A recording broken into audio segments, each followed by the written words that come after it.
Hello, my name is Caitlin Morai, and today I'm going to be talking about why the United States government should reform their welfare programs.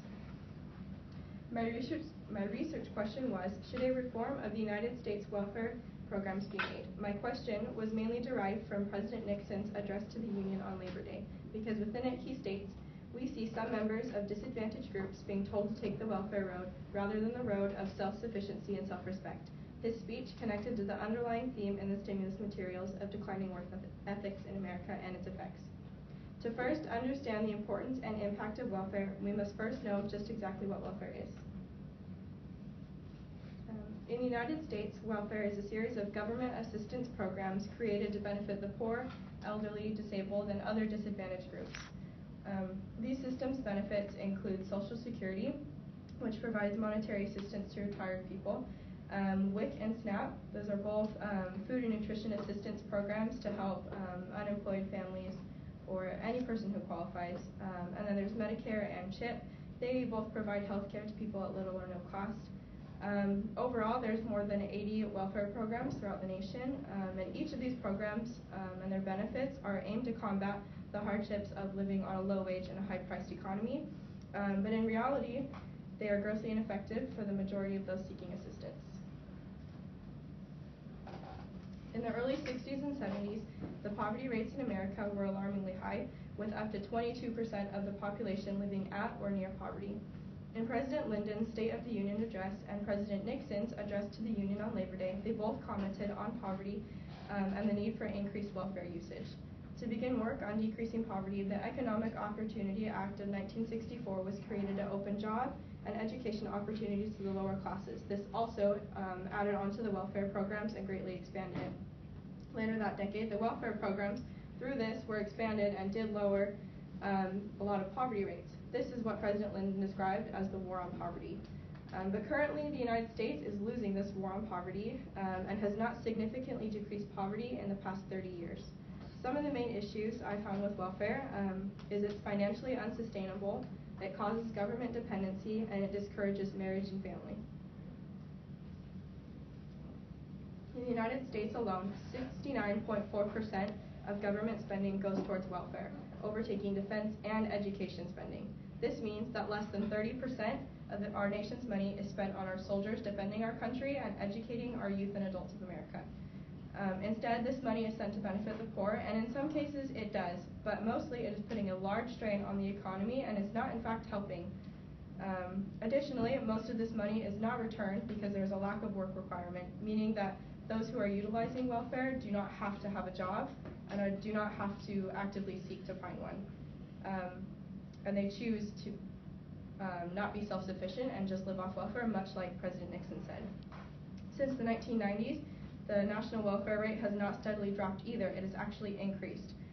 For as much money the government spends yearly on welfare, the decline should be evident, but in this case it is not.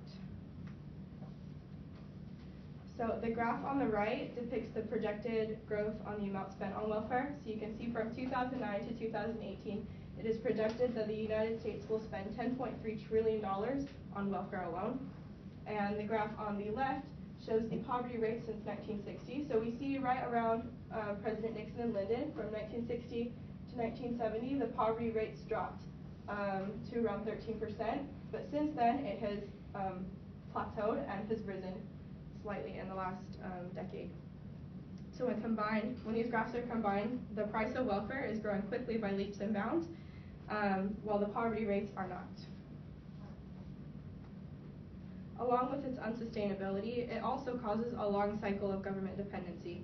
By this I mean people choosing to rely too much of their necessities on the government and often living solely off the benefits. A common example of this is people misusing their food stamps. According to the Food and Nutrition Services of America, a person utilizing food stamps can buy luxury items such as bakery cakes, steak, lobster, candy, and soda at no cost to them. These items are considered more luxurious because they may have not been able to afford them before.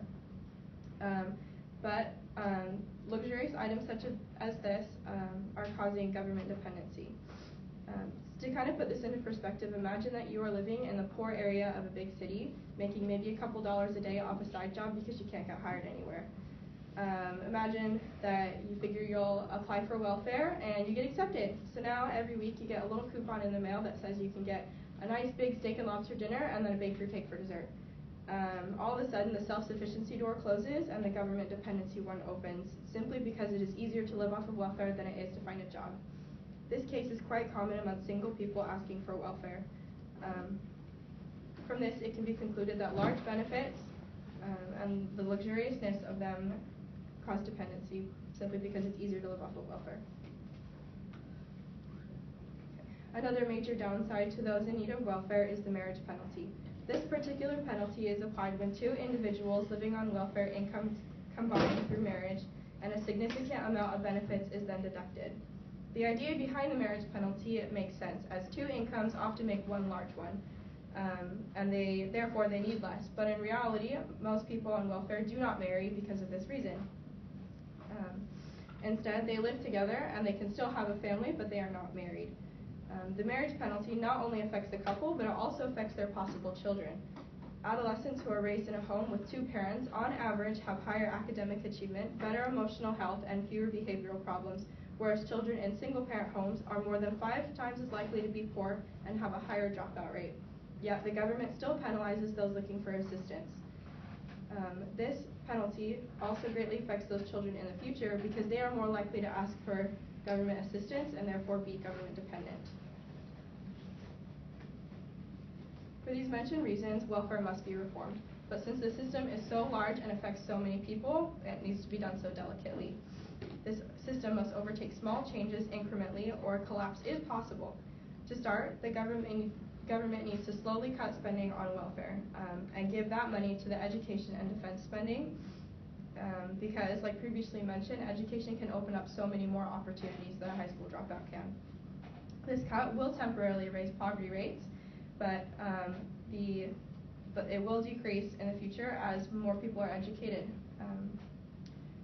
To help decrease the amount of government-dependent individuals, certain welfare luxuries like cake and lobster and steak need to diminish. Food stamps and other nutrition programs should meet the basic needs, and any extra luxuries should be bought with the person's own money. This depletion of luxuries will not only decrease dependency, it will also increase financial stability, because less money will need to go to various grocery stores and other food systems for the poor.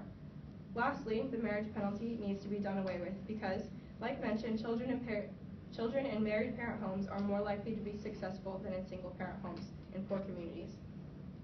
The children and parents will both greatly benefit from this in the long run. Overall, the government needs to put more effort into preventing poverty than treating it, because the only way to significantly decrease poverty in America is to decrease the opportunities for poverty.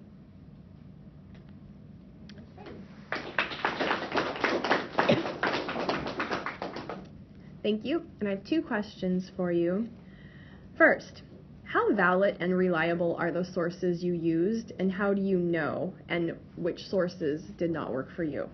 So I try to stick with a lot of government sources because welfare is a government program. Wait, can you say the question one more time? Sorry. Sure, and I can even break it down.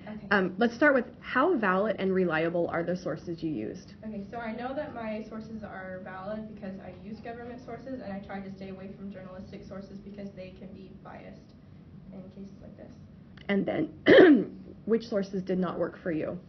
So when I was gathering sources about the marriage penalty, it was very hard to stay away from those journalistic sources because there were a lot of personal opinions in the internet on it. So those sources did not work because I did not know if they were reliable. Thank you. And if you had more time, what additional research would you conduct related to this issue? I would do a little bit more research on what welfare was originally intended for, and the stance that the things that they wanted to get rid of, because obviously poverty is the main issue that welfare is trying to decrease, but basically what they originally wanted, if that makes sense. All right, thank you.